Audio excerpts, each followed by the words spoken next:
બની રહ્યા છે। ખુલ્લા બોરમાં બાળકો પડવાના બનાવો વધી રહ્યા છે। દેવભૂમિ દ્વારકામાં બોરમાં એક બકરી ફસાઈ હતી।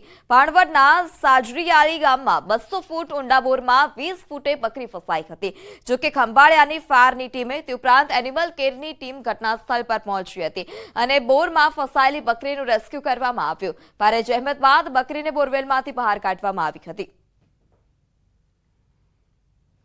ભાણવડ તાલુકાના સાજણિયાની ગામે વાડી વિસ્તારની અંદર સાંજેના ટાઈમે એક બકરી ખુલ્લા બોરની અંદર પડી જવાથી ખંભાળિયા ફાયર વિભાગને જાણ થતાં તાત્કાલિક સ્થળ ઉપર પહોંચીને આશરે એકાદ કલાકની જહેમત બાદ બકરીને જીવિત હાલતમાં બહાર કાઢવામાં આવી છે।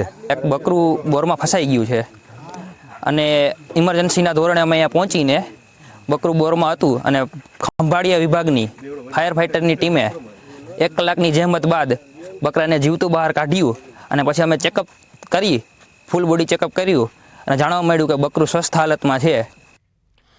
વડોદરાના પાદરાના ઢાઢર નદી કિનારે યુવકની મગર સાથે દોસ્તી જોવા મળી। યુવક મગર સાથે કરી રહ્યો છે અડપલા।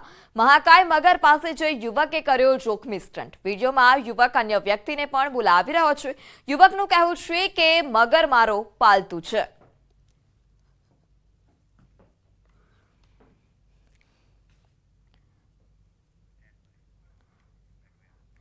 દ્વારકામાં આખલાઓનો આતંક જોવા મળી રહ્યો છે। જોધબા માણેક ચોક નજીક આખલાઓ ભાખડ્યા હતા। લોકોમાં ભયનો માહોલ છે।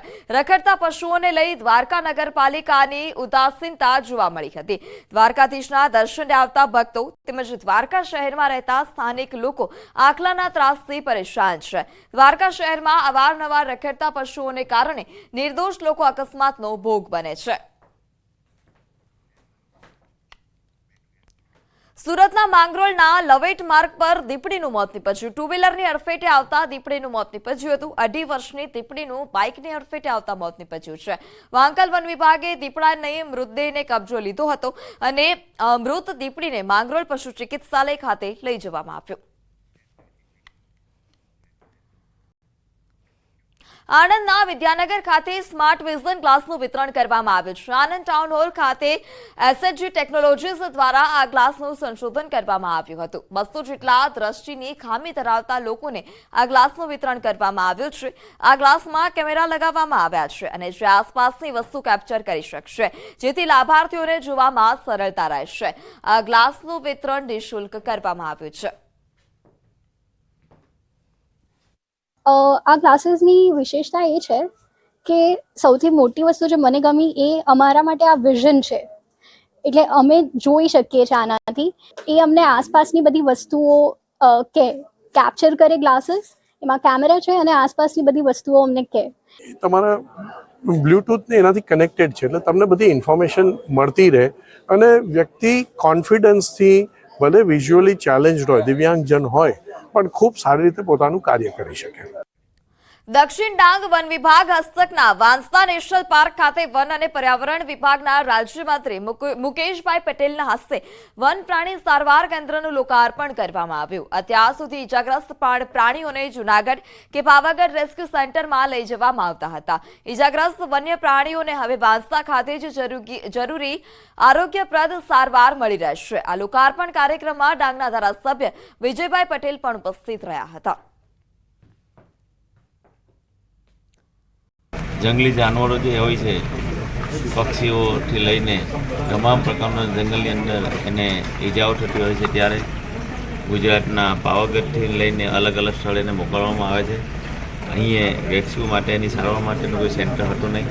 સૌ પ્રથમવાર આ ડાંગ જિલ્લાની અંદર વઘઈ ખાતે આજે અમે રેસ્ક્યુ સેન્ટરનું ઓપનિંગ કર્યું છે।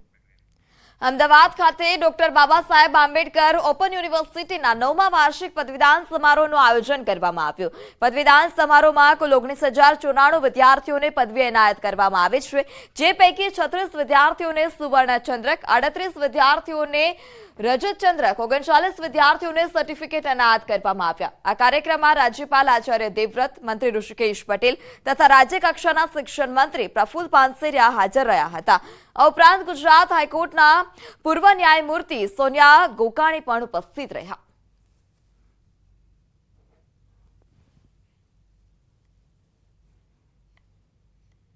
एक यूनिवर्सिटी को राष्ट्र की भावी पीढ़ी को जो कुछ समय के अनुरूप देना चाहिए वो सब कुछ इस विश्वविद्यालय के द्वारा दिया जा रहा है।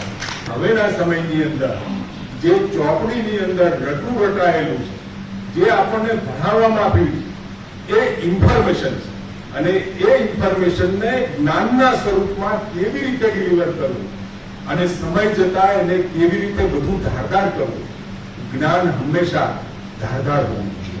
ડિગ્રી લેવા માટે નહીં પરંતુ જ્ઞાન પ્રાપ્ત કરવા માટે અભ્યાસ જરૂરી અને 2020 નવી એજ્યુકેશન પદ્ધતિની અંદર હવે એક વિશાળ એક તક છે. કોઈ પણ વિદ્યાર્થી કોઈ પણ અભ્યાસક્રમની અંદર જોઈન્ટ થઈ શકે. તો સમાચારમાં આ સમય થયો છે વિરામનો. આપ જોડાયેલા રહો ન્યૂઝ 18 ગુજરાતી સાથે.